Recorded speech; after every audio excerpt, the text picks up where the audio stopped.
ओम शांति। मुरली तारीख 7/5/2025। मीठे बच्चे, निश्चय ज्ञान योग से बैठता, साक्षात्कार से नहीं। साक्षात्कार की ड्रामा में नोंद है, बाकी उससे किसी का कल्याण नहीं होता। प्रश्न: बाप कौन सी ताकत नहीं दिखाते, लेकिन बाप के पास जादूगरी अवश्य है। उत्तर: मनुष्य समझते भगवान तो ताकतमंद है, वह मरे हुए को भी जिंदा कर सकते हैं, परंतु बाबा कहते यह ताकत मैं नहीं दिखाता। बाकी कोई नवदा भक्ति करते तो उन्हें साक्षात्कार करा देता हूँ। ये भी ड्रामा में नोंद है। साक्षात्कार कराने की जादूगरी बाप के पास है, इसलिए कई बच्चों को घर बैठे भी ब्रह्मा व श्री कृष्ण का साक्षात्कार हो जाता है। गीत: कौन आया मेरे मन के द्वारे। ओम शांति। यह बच्चों के अनुभव की गीत है।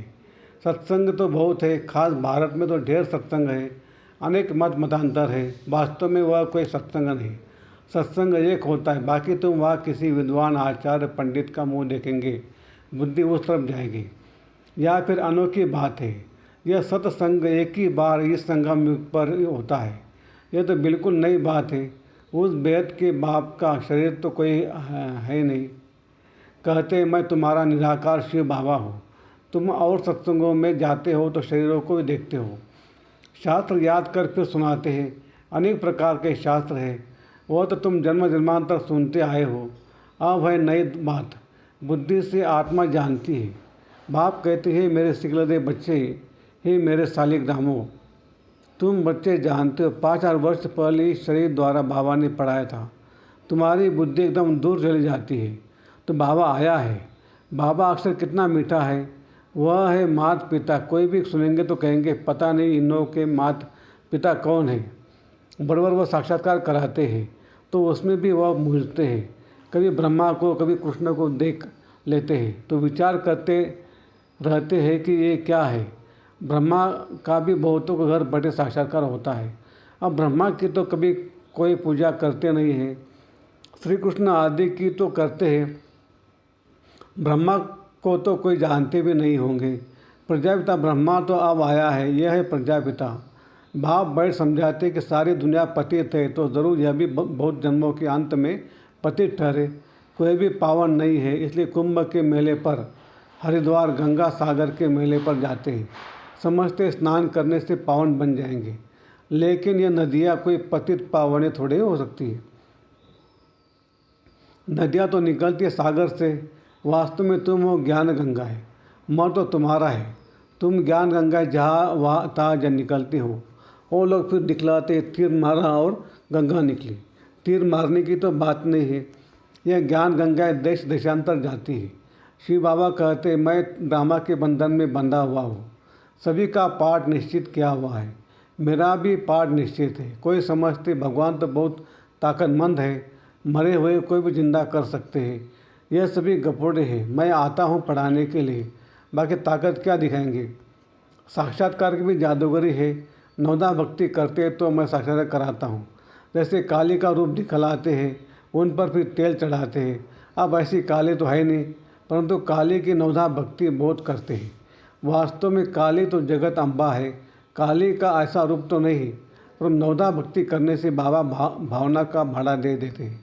काम चिता पर बैठने से काले बने, अब ज्ञान चिता पर बैठ गोरे बनते हैं। जो काली अब जगदम्बा बनी है, वो साक्षात्कार कैसे कराएगी। वह तो अभी बहुत जन्मों के अंत वाले जन्म में है। देवता तो अभी है नहीं, तो वह क्या साक्षात्कार कराएंगे। बाप समझाते यह साक्षात्कार की चाबी मेरे हाथ में है। अल्पकाल के लिए भावना पूरी करने के लिए साक्षात्कार करा देता हूँ, परंतु वह कोई मेरे से नहीं मिलते। मिसाल एक कालिका देते हैं। स्थिति बहुत हनुमान गणेश आदि है। बल सिख लोग भी गुरु नानक की बहुत भक्ति करें तो उन्हें भी साक्षात्कार हो जाएगा, परंतु वह तो नीचे चले आते हैं। बाबा बच्चों को दिखलाते देखो ये गुरु नानक की भक्ति कर रहे हैं। साक्षात्कार फिर भी मैं कराता हूँ, वह कैसे साक्षात्कार कराएंगे। उनके पास साक्षात्कार कराने की चाबी नहीं है।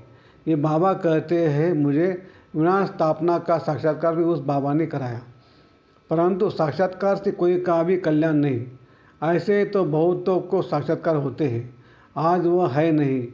बहुत बच्चे कहते हैं हमको जब साक्षात्कार हो तो निश्चय बैठे, परंतु निश्चय साक्षात्कार से नहीं हो सकता। निश्चय बैठता है ज्ञान और योग से।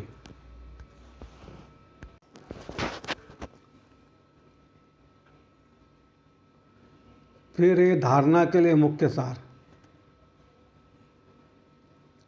एक अंतिम जन्म में बाप के डायरेक्शन पर चल घर गृहस्थ में रहते पवित्र रहना है, इसमें बहादुरी दिखानी है। 2, श्रीमत पर सदा श्रेष्ठ कर्म करने हैं। वाणी से परे जाना है, जो कुछ पढ़ा हुआ सुना है उसे भूल बाप दादा को याद करना है। वरदान, परिस्थितियों को गुड लक समझ अपने निश्चय के फाउंडेशन को मजबूत बनाने वाले अचल अडोल भव। कोई भी परिस्थिति आए तो आप हाई जंप दे दो, क्योंकि परिस्थिति आना भी गुड लक है। यह निश्चय के फाउंडेशन को मजबूत करने का साधन है। आप जब एक बारी अंगद के समान मजबूत हो जाएंगे तो ये पेपर भी नमस्कार करेंगे। पहले विकराल रूप में आएंगे और फिर दासी बन जाएंगे। चैलेंज करो, हम महावीर हैं।